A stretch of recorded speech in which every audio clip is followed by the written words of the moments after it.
Hello, everyone, and welcome to another video here on my channel, Calvin Wazoo. And I hope you have been checking out my videos. Please subscribe. Check down in the down under for other information with the videos. Today, we're going to talk about world music. The title of the video is Expanding Your World of Music. So we're going to be talking about what is generally classified as world music, which is essentially music that is outside of the realm of Western paradigms, Western rock and roll, Western jazz, or something like that. So it's non-European, non-North American, so it gets lumped into world music. And it's quite varied, and there's a lot of great stuff out there. So I'm going to be showing you some ones, and the first one I want to show you is this guy here. All right, this is Ryuichi Sakamoto, and he was the name of this album is The Thousand Knives of Ryuichi Sakamoto, and he was formerly a member of the Yellow Magic Orchestra, which was a sort of a Japanese synth pop, very electronica style of music, house dance music, even if you wish. This was his first true solo venture after the Yellow Magic Orchestra. But this guy gets around, and you should know, you probably have heard his music before and not even realize it. For example, he was the composer for the soundtrack of The Last Emperor. He has worked on other films with Bernardo Bertolucci. He has done soundtracks with Pedro Almodovar. I got to pronounce that right. Almodovar. That's, get the accent in the right place there. So he's done a lot of work with a lot of different individuals. This album is really quite good. I keep it in my jazz section because it does have kind of a jazz element to it. Another one by him that you should probably, if you see, pick it up is this one here, which is called the Illustrated Musical Encyclopedia. Now, the Thousand Knives one was released in 1978. This one was released in 1984. This is a Japanese pressing. And this is a little bit more varied musically. Some of the pieces you might even say are avant-garde. It was not very well received when it was first released. I still don't think it's very well received, but again, it's got some very interesting music on there. It probably takes a little bit of time to acquire the taste for it, but the first track is a collaboration with Thomas Dolby. And there's also some jazz fusion on that, some minimalism, and something that they call Oriental dub. Anyway, it's great stuff, and I really enjoy it.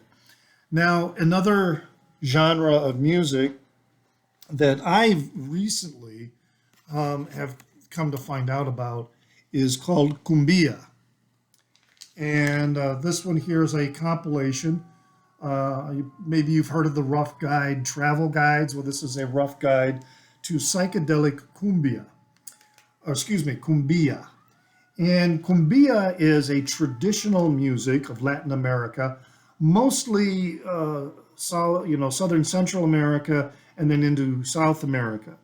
It's very rhythmic, and there's guitar, and then there's often singing as well. But in the late 60s, and of course I got some sirens going outside. In the late 60s and into the 70s, cumbia started to take a psychedelic edge to it, and it really does Even with the traditional flavor, it is quite psychedelic in many ways. So there's this one, as I said, is a compilation, a good overview, but there's another one with the Los Murals, which is a Peruvian band, and this is their Cumbia Amazonica. And again, it's very much in the psychedelic vein, but it still follows that traditional cumbia style. And this album cover actually is the same cover of one of their earlier records from like back in the 1970s, which in the market is quite expensive. If you find it, you're going to pay a lot for it.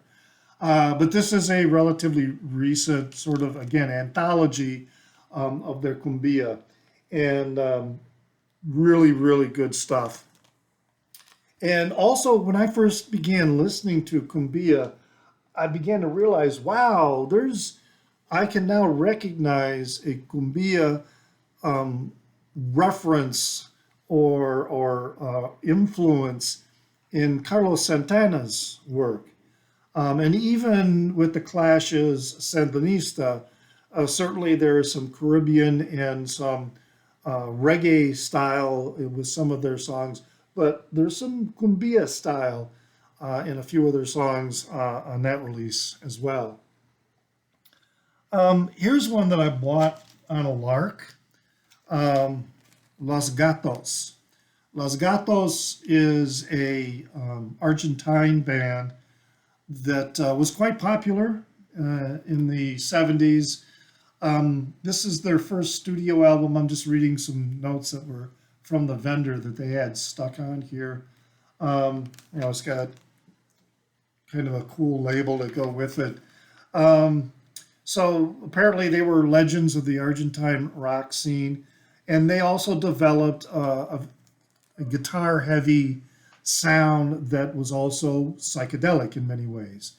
I didn't know anything about this band and saw it, and I thought, okay, let's give it a try. It wasn't very expensive, and I really, really like it. I'm very happy that I got it. Now, going east again, we started off in the east, went to South America, in Central America. Now we're going to the east again. And this is a release by the Taiwanese artist Zhang Yushen. And nice label there. Sorry for the glossiness of the jacket here. I found out about Zhang Yushen. I was visiting Taiwan, and someone there, I asked them, I was in the airport, and I'm like, okay, I want to buy something that's popular in Taiwan. And so in the store, they pointed me to this. All right, so this is a CD compilation of Zhang Yushen of it's called in English, the original collection, and it's got the hits from all these different albums. So he had a lot of albums, and he was really big. And they said, yeah, he very, very big. He died in a car crash, and he was so well known in Taiwan that that there was this memorial with flowers everywhere at the place where he crashed his car. He was very, very popular in Taiwan and relatively well known in other parts of the East. In fact, both in Taiwan and in Hong Kong, he's kind of known as the Taiwanese Whitney Houston because he has an incredible range. He can get way, way, way up there in the highs. Not so much in the lower register, but his voice is strong and so crystal clear. I tell you, when I got home from Taiwan and I put this in my CD player and started listening, I was just immediately overwhelmed with this guy's voice. And even though I couldn't understand anything that he was saying, There were clearly with some songs, I was I was kind of feeling the story of what he was singing about. And so I started asking Taiwanese friends of mine and Chinese friends of mine about, well, I kind of feel like this song is about, and they go, yeah, it is. That's exactly what it's about. And then they would kind of translate for me with that.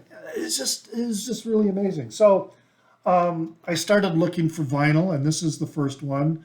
The vinyl, it's not necessarily real expensive, but it's not all that cheap either. I mean, this is a special edition numbered release. You can see it's got the number stamp here, um, but they're not easy to find. And so this is the only one I have. And as you saw from the back of the CD box, I mean, he had a lot of albums, and in this CD collection of his hits, so to speak, is really, really, really good. Very highly recommend his material. Now, I'm sure you've heard of Sergio Mendes in Brazil '66. This is the one you want to get. This is their debut because it's, Herb Albert presents. This is a Japanese pressing. It's in really super nice condition. It's got the AMA label. The nice thing about the cool thing, I think, about this, besides the fact that being a Japanese pressing, that we have the OBI, is that, the liner notes on the inside are all in Japanese. On the back, you can see that it's in Japanese.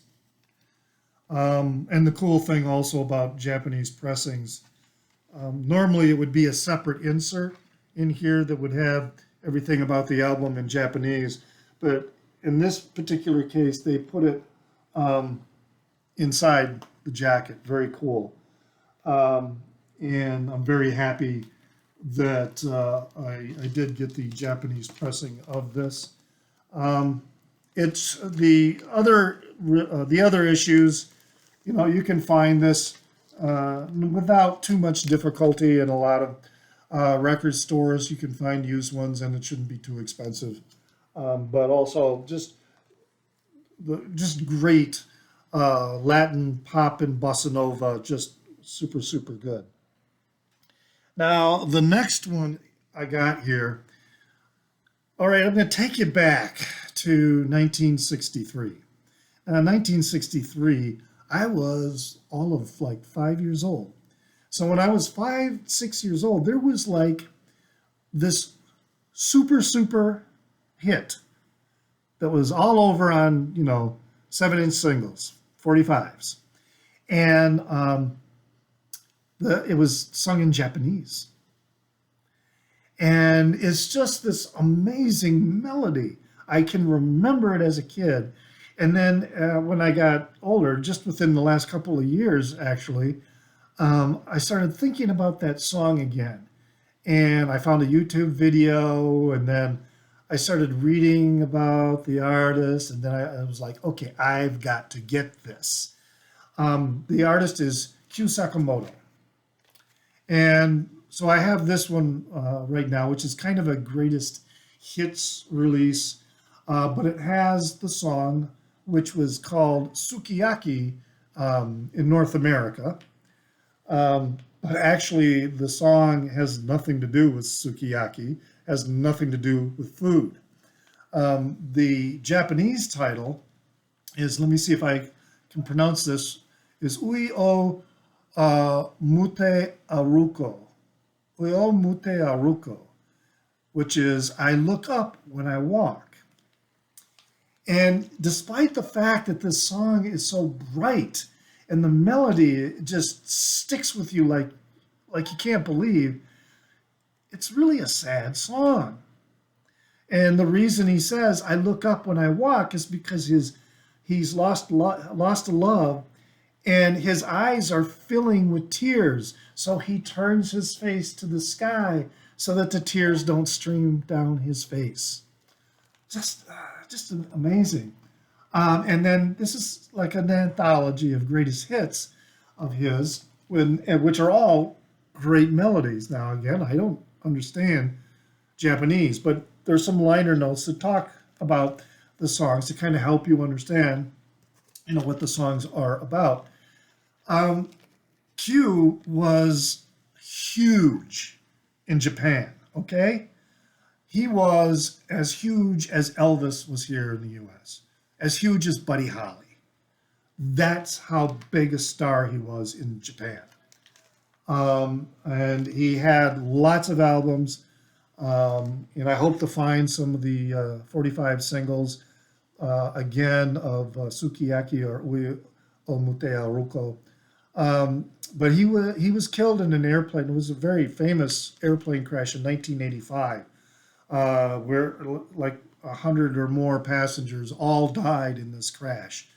And it was just a national tragedy there when people learned that he was among the victims.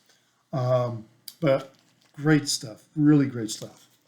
Um, Moving on, now we're going to go to Africa, down into South Africa. I first heard about this band in the 1980s, and it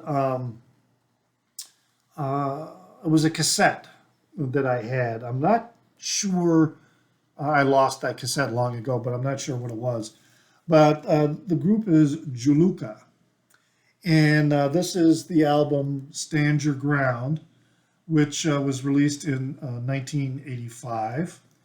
Found this for very inexpensive. It was like $7, I think, in a really nice shape. And then Scatterlings is another one that was released in 1982. So Afro beats, very rhythmic music, and Juluka is actually two guys, a white anthropologist by the name of Johnny Clegg, and then a local Zulu musician, Sifo Mchuno.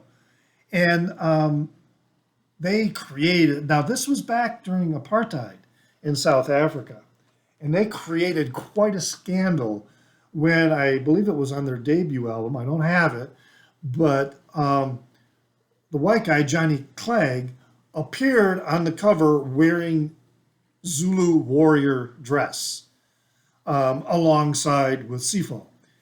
And that caused a huge scandal in South Africa at the time. As I said, it's really great music, very, very upbeat. It's got the traditional Zulu rhythms, but there's a little bit of a jazzy element, and it's just great music. You should check it out if you ever happen to see it. Next one, we're going to go back to the east to Korea, and this guitarist Shin Jung-hyun and this band called the Yip Juns. This is a re-release of a 2011 release of the album was originally from 1974. Here's the label in the back. Very cool. Again, this was something I just happened to see in the record store, and I'm very adventurous when it comes to buying some of these things. And there were some interesting notes that I was reading. They had a sticker on it to kind of describe, what it is. Now, the Yip Juns, they say the name literally translates to brass coin. But the term actually was Korean slang, and then it was that meant something unpleasant. Okay. But as they say, there's nothing unpleasant about this. The record is full of funky riffs, grooves, and beats, with tight playing and songs that would sound much heavier with a little distortion. Interesting, and in it, I do like it. It does have kind of that flavor. I'm not exactly sure about their next description. They say, imagine Captain Beefheart or early 70s Grateful Dead with a funkier and heavier approach. I don't know about that description, but it is good. And again, one of those purchases I made just kind of on a lark, and I'm quite happy with it. And the last one is a recent acquisition. This is Alton Gun, on or own. Uh, oh, never mind. I'm sorry about that little freak out that my camera just went through. I don't know why it does that. Um, I mean, look at this cover. That is just what really intrigued me when I saw the cover, and kind of a cool label as well. So Alton Gun is a Turkish band.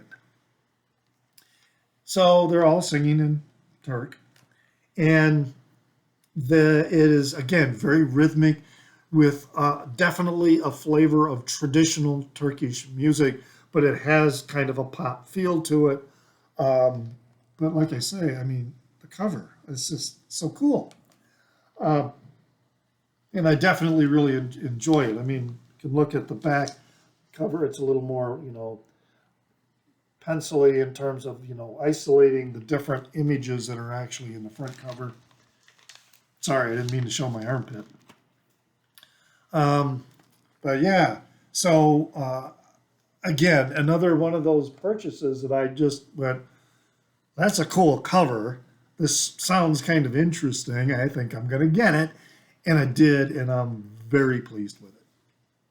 So there you go. That's expanding your world of music, looking at world music. And I hope you have enjoyed this. Uh, Please check out my other videos and subscribe. I would really appreciate that. And I hope you will watch some more videos as I continue to produce them. And as always, please remember, always enjoy your music.